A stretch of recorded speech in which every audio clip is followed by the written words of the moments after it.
दोस्तों, हमें उम्मीद है कि आपको हमारी ये कहानी पसंद आई होगी।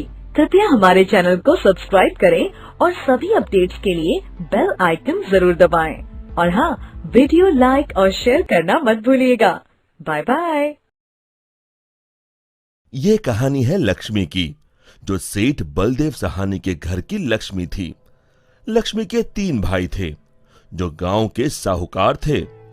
तीनों के तीनों हट्टे कट्टे और तंदुरुस्त थे, और लक्ष्मी अपने तीनों भाइयों की जान थी।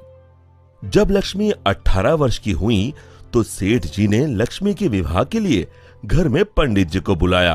यजमान, बेटिया की कुंडली जिस युवक से मिल रही है वो एक बहुत ही साधारण परिवार का है। अरे उससे क्या फर्क पड़ता है, हम तो अपनी बेटी को अपने घर ही रखने वाले हैं। हमें तो घर जमाई चाहिए। लेकिन यजमान, मुझे नहीं लगता कि ऐसा कुछ संभव है। ये युवक घर जमाई नहीं बनेगा। तभी सेठ जी की बेटी सेठ जी के पास आई और उनके कानों में कुछ फुसफुसाई। उसकी बातें सुनकर सेठ जी के चेहरे पर मुस्कान आ गई।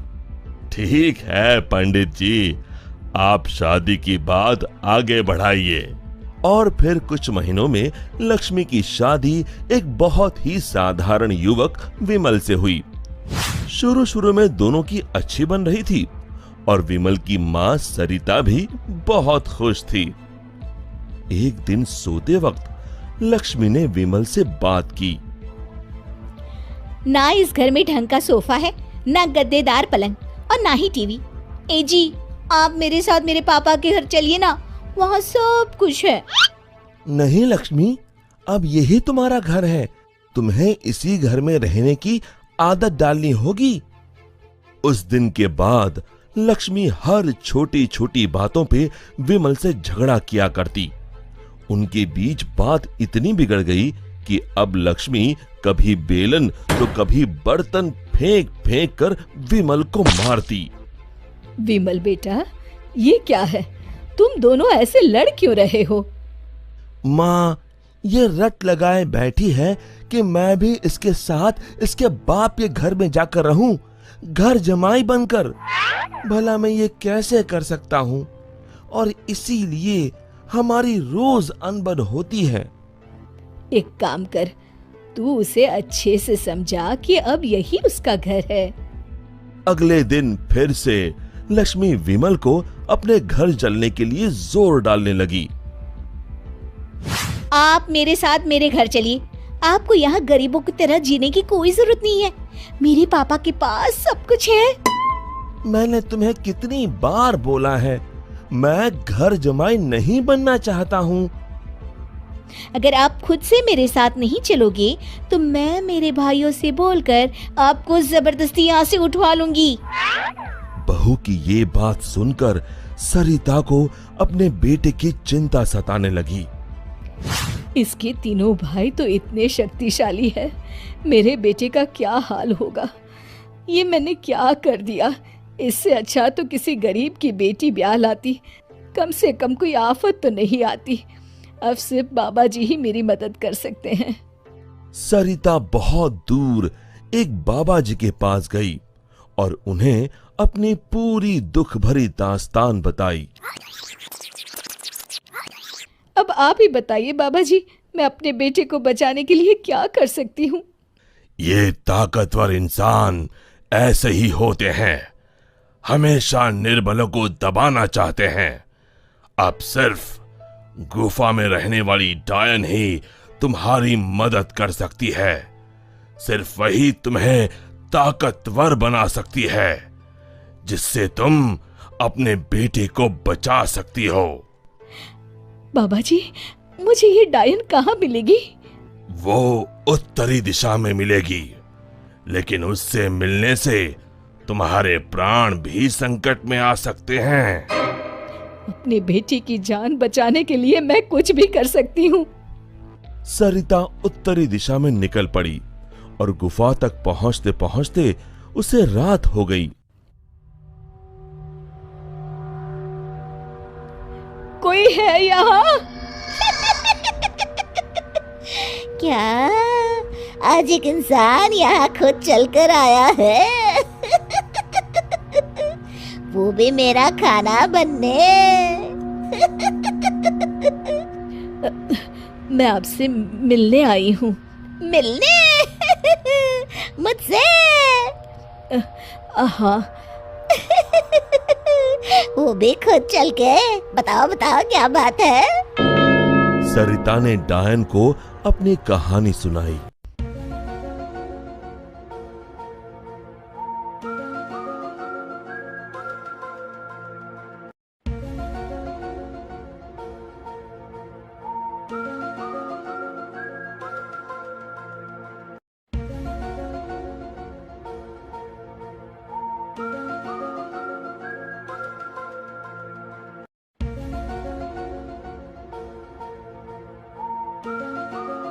उपाय तो है लेकिन बहुत कठिन है।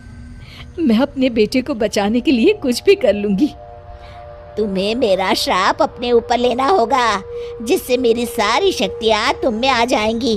तब मैं आजाद हो जाऊंगी और तुम डायन बनके यहीं गुफा में रहोगी और ना ही सूरज की रोशनी में निकल सकोगी बाहर, क्योंकि डायन की शक्तियाँ सिर्फ रात को ही काम करती हैं। क्या तुम्हें ये मंजूर है? विमल को बचाने के लिए अगर मुझे डायन भी बनना पड़े तो मंजूर है। डायन ने कुछ जादू किया और डायन की सारी शक्तियां सरिता में चली गईं और अब डायन आजाद होकर एक औरत बन गई और सरिता डायन बन गई। यहां पूरा दिन हो गया था। विमल ने गांव में जाकर मां को ढूंढा, लेकिन मां कहीं नहीं मिली। रात को वो घर पहुंचा तभी लक्ष्मी उस पर बरस गई। ये सब सरिता अपनी शक्तियों से देख रही थी और उसी समय सरिता डायन के रूप में वहां पहुंची।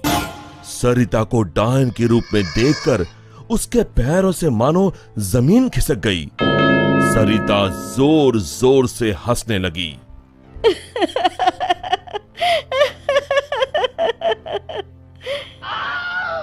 हाल तू जलाल तू आई बला को टाल तू, हाल तू जलाल तू आई बला को टाल तू, हाल तू जलाल तू आई बला को टाल तू, हाल तू जलाल तू आई बला को टाल तू, हाल तू जलाल तू आई बला को टाल तू।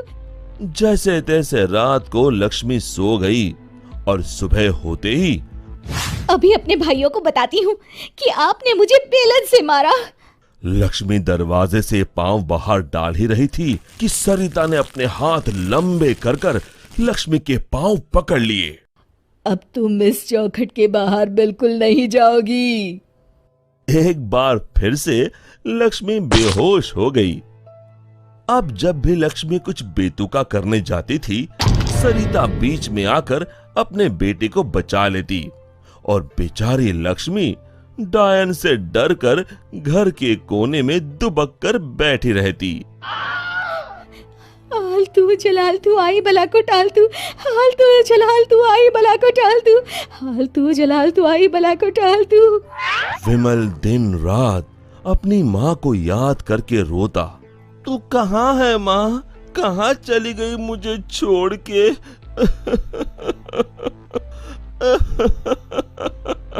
बेटा विमल, मैं यही हूँ तेरे पास, लेकिन इस डायन के रूप में। ये सब सुन विमल बहुत डर जाता है। डर मत बेटा, बस मुझसे तेरा दुख नहीं देखा जा रहा था, इसलिए मुझे ये सब करना पड़ा। ये सब पीछे खड़ी लक्ष्मी सुन रही थी। तभी सरिता ने उसे अपनी शक्तियों से दीवार पर लटका दिया। जा रही हूँ, मगर एक बात समझ ले, मेरे बेटे को परेशान करने की भी तूने या तेरे घर वालों ने सोची तो मैं यहाँ फिर आ जाऊंगी। जी जी जी माँ जी। तभी तो कहते हैं माँ से बढ़कर दुनिया में कुछ नहीं। माँ एक वरदान है जो अपने बच्चों के लिए कुछ भी कर सकती है।